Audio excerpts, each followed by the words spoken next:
Good morning everyone.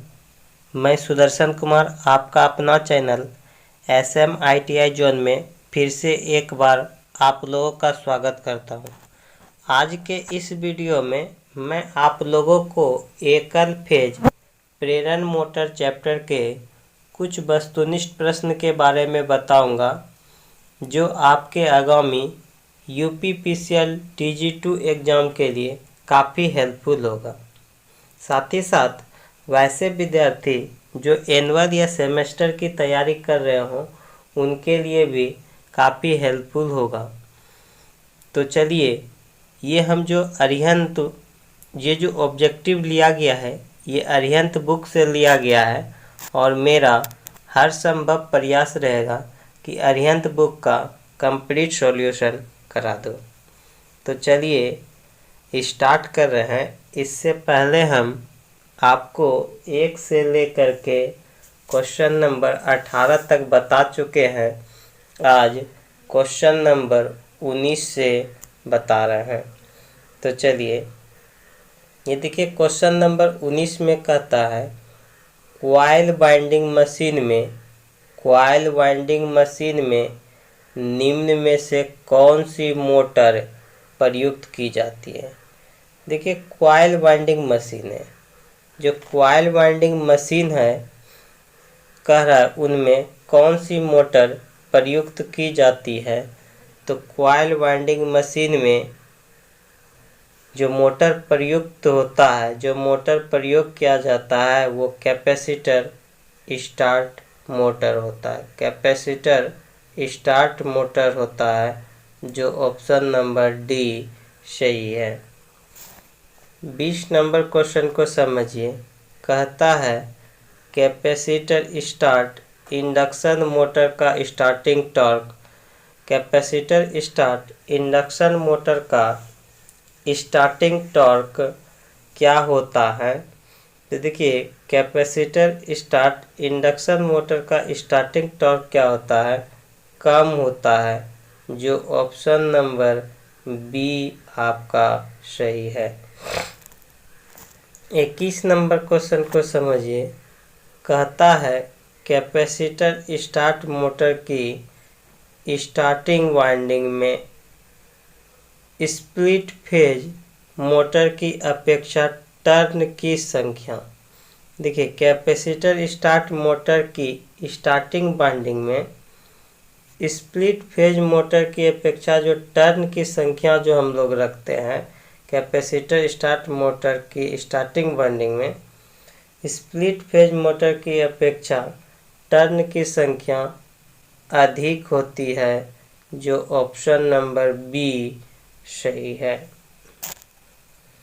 22 number question को चलिए।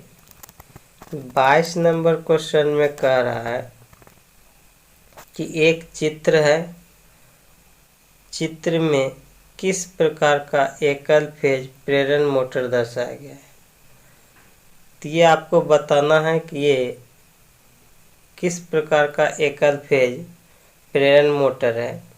तो देखिए इसमें देखिए स्टार्टिंग वाइंडिंग के श्रेणी क्रम में कैपेसिटर लगा हुआ है। ये कैपेसिटर होता है इलेक्ट्रोलाइट टाइप का कैपेसिटर होता है, और इसका जो वैल्यू हम लोग लेते हैं, ये कैपेसिटर का जो वैल्यू होता है 60 माइक्रोफैराड से 120 माइक्रोफैराड तक होता है।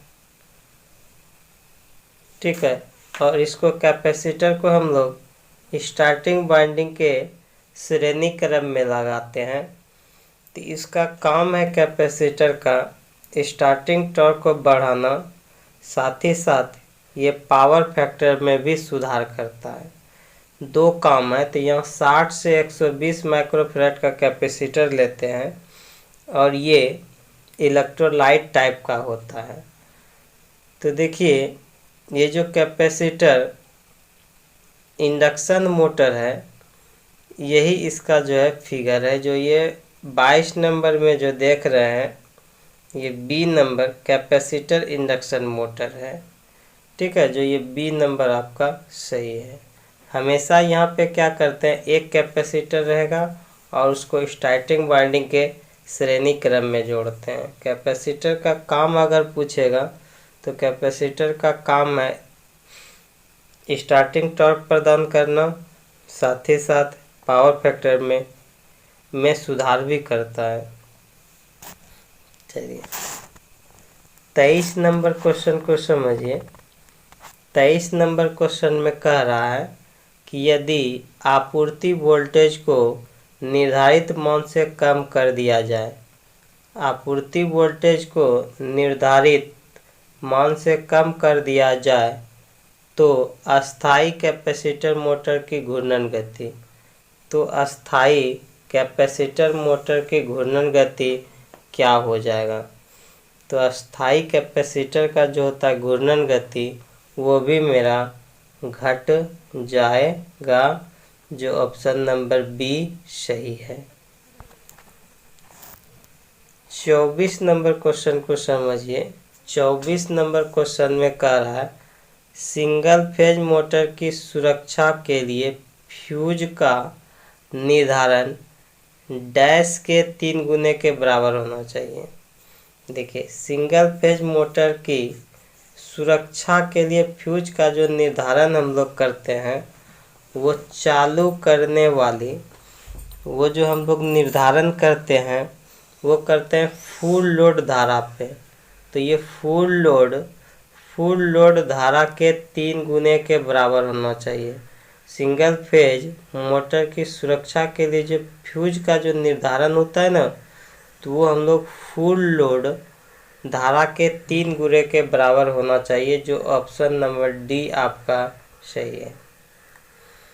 उसके बाद चलिए 25 नंबर क्वेश्चन में कह रहा है संधारित्र स्टार्ट मोटर में प्रयुक्त संधारित्र के प्रकार है।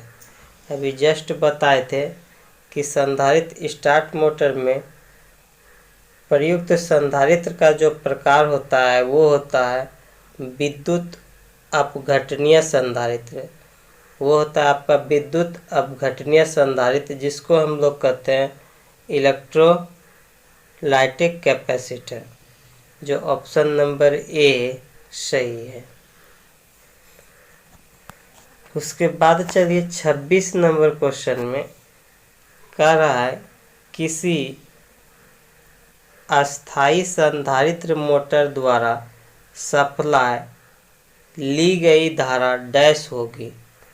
देखिए कोई भी अस्थायी संधारित्र मोटर द्वारा, किसी अस्थायी संधारित्र मोटर द्वारा सप्लाई से ली गई धारा डैश होगी। तो देखिए ये जो है ना कैपेसिटर प्रकार का मोटर है, तो इसमें रनिंग वाइंडिंग क्या होता है, रनिंग वाइंडिंग के कारण ही इसमें होता है कि धारा वोल्टेज से 90 डिग्री से पीछे करने का, यानी वोल्टेज को 90 डिग्री से कम से पीछे करेगा, यानी वहाँ पे हमको ये लैगिंग हो जाता है धारा। ठीक है, जो ऑप्शन नंबर यहाँ पे ए सही है। यानी इस प्रकार इसका ग्राफ बनेगा। ये वोल्टेज, ये हो गया आई आर, ठीक है। तो ये देखिए ये क्या होता है, ये 70 डिग्री से लैग हो जाता है, यानी रनिंग करंट वोल्टेज से 70 डिग्री लैग हो जाता है, जबकि ये जो स्टार्टिंग करंट होता है ये आपका 20 डिग्री लीड कर जाता है। तो इसलिए ये जो है ना, ये आपका रनिंग वाइंडिंग के कारण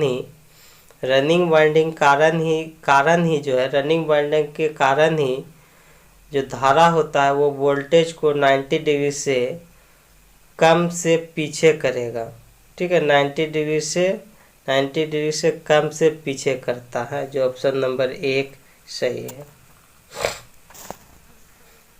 27 नंबर क्वेश्चन देखिए, कह रहा है किसी अस्थायी संधारित्र मोटर के घूर्णन की दिशा डैश को बदल कर बदला जा सकता है।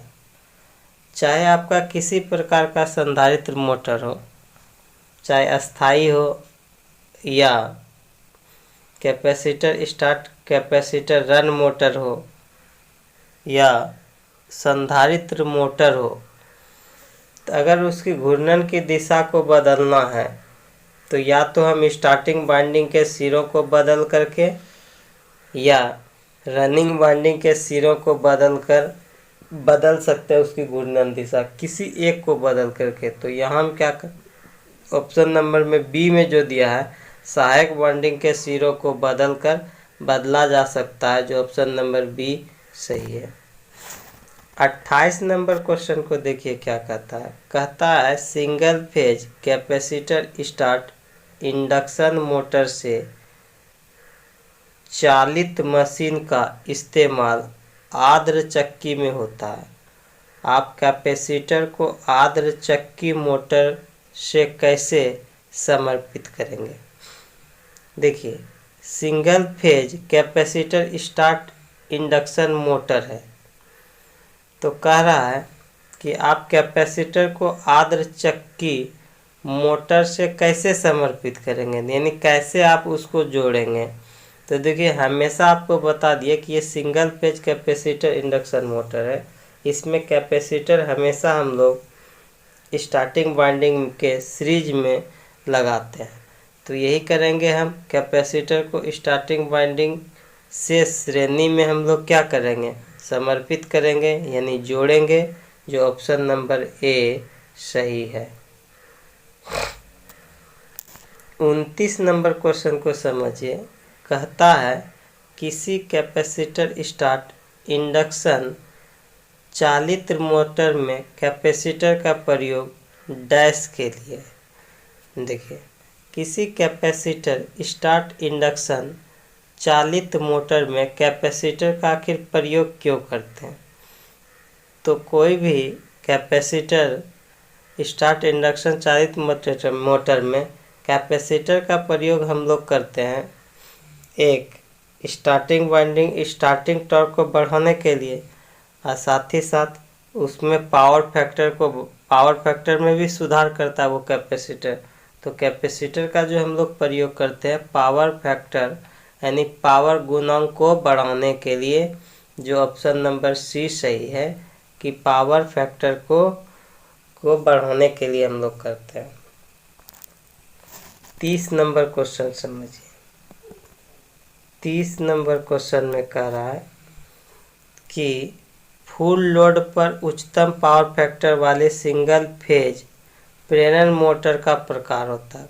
फुल लोड पर उच्चतम पावर फैक्टर के लिए, फुल लोड पर उच्चतम पावर फैक्टर बोल रहा है, पावर फैक्टर उच्चतम होना चाहिए फुल लोड पर। तो सिंगल फेज प्रेरण मोटर का प्रकार, तो किस प्रकार के हम सिंगल फेज मोटर का प्रयोग करते हैं? तो हम लोग करते हैं कैपेसिटर रन मोटर, जो ऑप्शन नंबर डी सही है।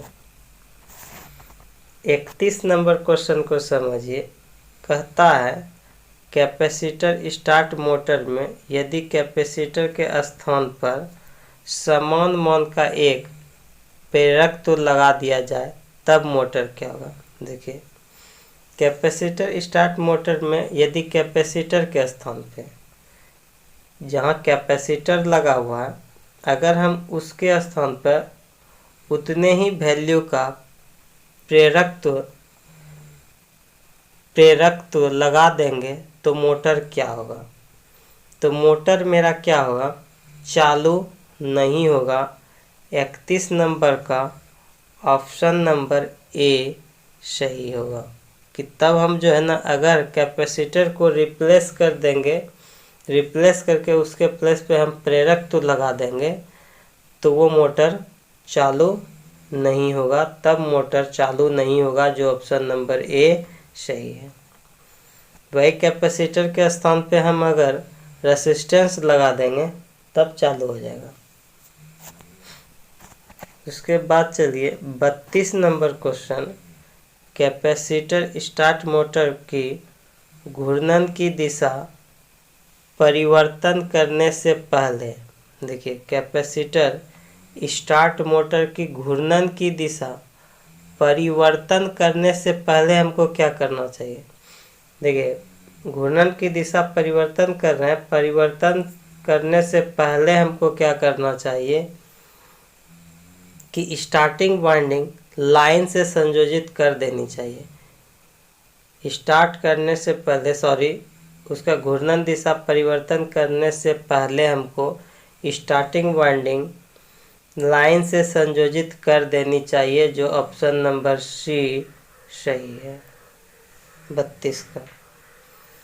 उसके बाद चलिए 33 नंबर क्वेश्चन में कह रहा है यदि एक कैपेसिटर स्टार्ट मोटर को सेंट्रीफ्यूगल स्विच खुला हो, यदि एक कैपेसिटर स्टार्ट मोटर का सेंट्रीफ्यूगल स्विच खुला हो तब क्या होगा।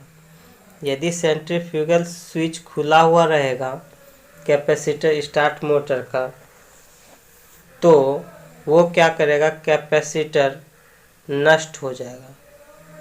यदि सेंट्रीफ्यूगल स्विच खुला रहेगा कैपेसिटर स्टार्ट मोटर का, तो वो क्या करेगा, कैपेसिटर को नष्ट कर देगा, जो ऑप्शन नंबर सी सही है। उसके बाद चलिए 34 नंबर क्वेश्चन,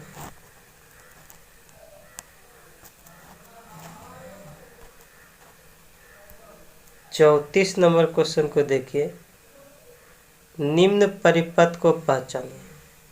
ये परिपथ को पहचानने के लिए कह रहा है। तो यहाँ देखिए, यहाँ पे दो कैपेसिटर लगा है, CS और CR, और दोनों देखिए कैसे जुड़ा हुआ है, स्टार्टिंग वाइंडिंग के सीरीज में जुड़ा हुआ है। दोनों कैपेसिटर स्टार्टिंग वाइंडिंग के सीरीज में जुड़ा हुआ है। तो ये जो दो कैपेसिटर है, इसलिए हम इसको कहते हैं capacitor start, capacitor run motor. दो तरह का जुड़ा हुआ है, तो इसीलिए ऑप्शन नंबर ए सही है। एक उच्च मान का होता है और दूसरा निम्न मान का कैपेसिटर होता है। ठीक है। 35 नंबर क्वेश्चन को देखिए। 35 नंबर क्वेश्चन में कह रहा है कि स्प्लिट फेज मोटर की तुलना में कैपेसिटर स्टार्ट मोटर की स्टार्टिंग वाइंडिंग में टर्न की संख्या होती है। देखिए स्प्लिट फेज मोटर की तुलना में कह रहा है कैपेसिटर स्टार्ट मोटर की स्टार्टिंग वाइंडिंग में जो है ना, टर्न की संख्या हमेशा अधिक होता है। ये याद रखिएगा, option number B. 36 number question को समझिए। 36 नंबर क्वेश्चन में कह रहा है निम्न में से किस एकल फेज मोटर का प्रारंभिक घुमाव बल न्यूनतम होता है। निम्न में से किस एकल फेज मोटर का प्रारंभिक घुमाव बल न्यूनतम होता है।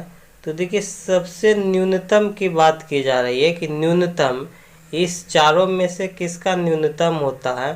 तो ये सैडेड पोल मोटर का जो प्रारंभिक घुमाव बल होगा वो न्यूनतम होगा, जो ऑप्शन नंबर सी सही है।